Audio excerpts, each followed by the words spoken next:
1 week out from the big game. 1 week from today, Philadelphia Eagles, Kansas City Chiefs in the big game. I'm actually pretty excited. Should be a good game. I'll obviously go through it at the end of the week. But this week in purple. So as the Vikings season is obviously over, we know that scouting department's in full swing. Everyone's getting ready for free agency. The Vikings need to use their free agent dollars to solidify that offensive line. You cannot go into this season with an offensive line of Bradbury, Ingram, and Reisner in front of your essentially rookie quarterback, McCarthy. A key to his success and the Vikings' overall success, a key to his success will be how well the offensive line is built. I think you need to go out and break the bank on Trey Smith. You absolutely have to. You can't let the Bears get him.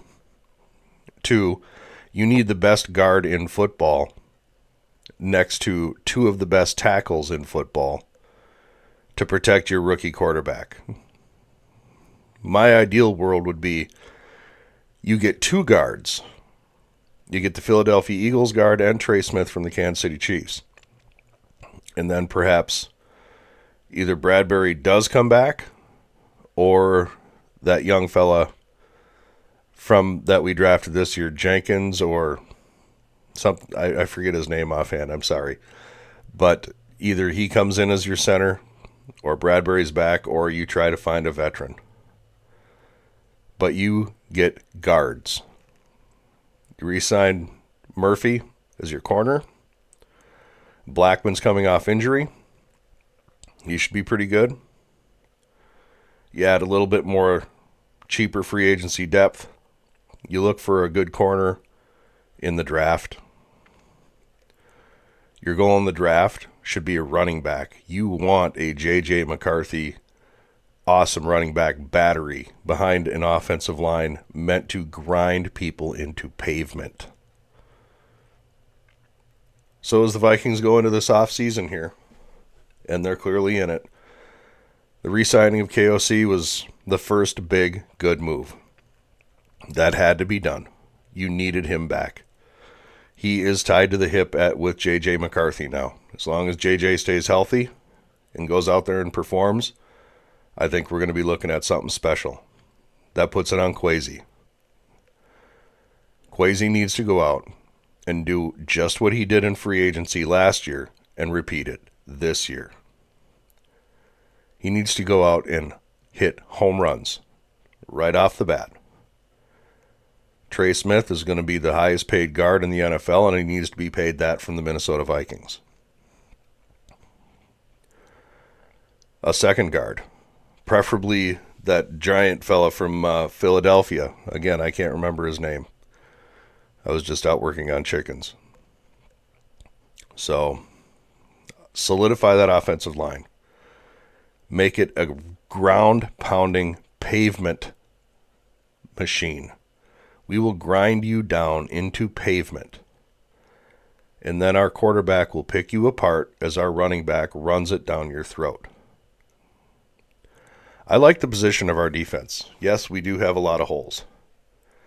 I think an additional corner later in the draft would be good. I think your first pick has to be on a star running back. Because of how the NFL is, and it just grinds running backs' bodies into nothing, you want to get a rookie. There's only a few really good running backs who become long-term running backs. Derrick Henry, Saquon Barkley, even Adrian Peterson.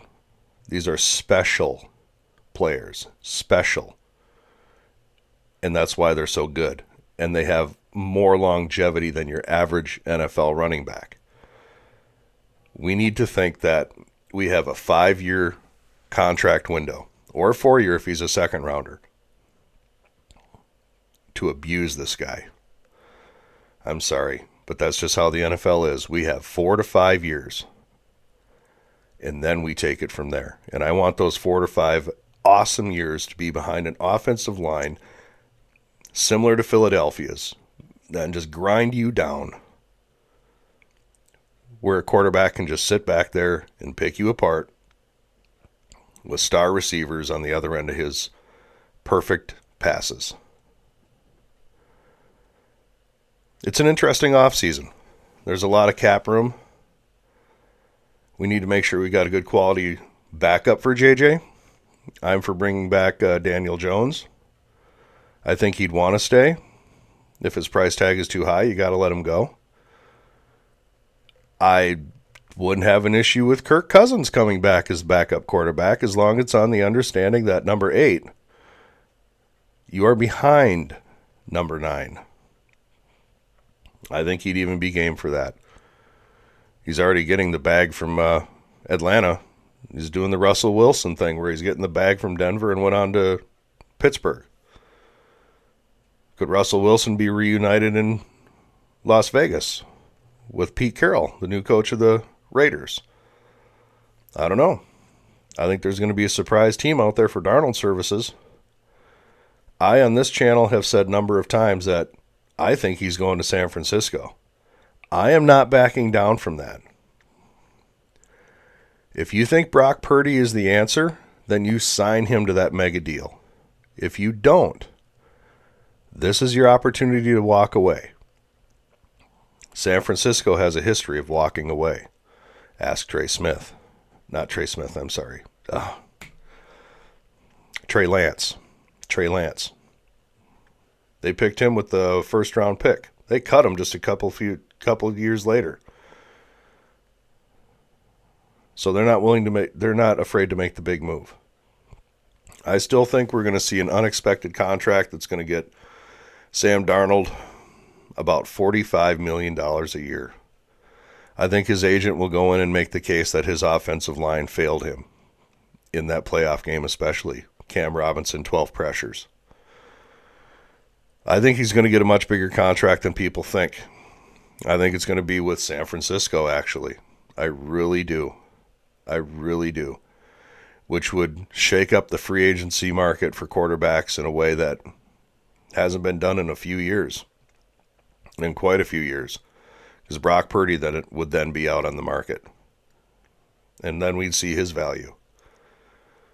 Point is, Sam Darnold will not be back with the Vikings.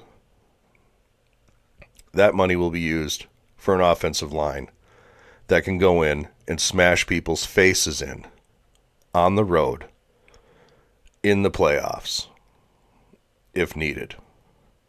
I prefer to do it at the bank. But, yeah, with 1 week from the big game, looking at the purple, I like where they're at. Some moves need to be made. That offensive line is probably the biggest, most glaring issue that we have. It's free agency money to solve that. I want veterans in front of that quarterback. I want good, solid, pro veterans. The draft, Kwesi, if you need to trade back, we need more assets. We definitely need more assets. And a star running back. That is the first priority for me coming out of the draft. I understand that we need to have some trench work done on the defense too. But our running game has been lacking. Aaron Jones is injured too much. Chandler's going to be cut. And Akers, well, I'm sure we'll cut him and then trade for a 4th-round pick for him again next year. So, running back in the draft. Corner in the late rounds. Trade back a little bit. Acquire some assets. Free agency. Guards. I would sign 2 of them. I would make the biggest splash in guard history in the NFL. I'm completely serious. You need to protect that young quarterback. If you do that, there's no reason we can't get back to the playoffs. Except this time, probably with a much better result. That's it for this week in Purple. I appreciate you coming by and listening to me ramble about my team. We'll see you later. Thank you.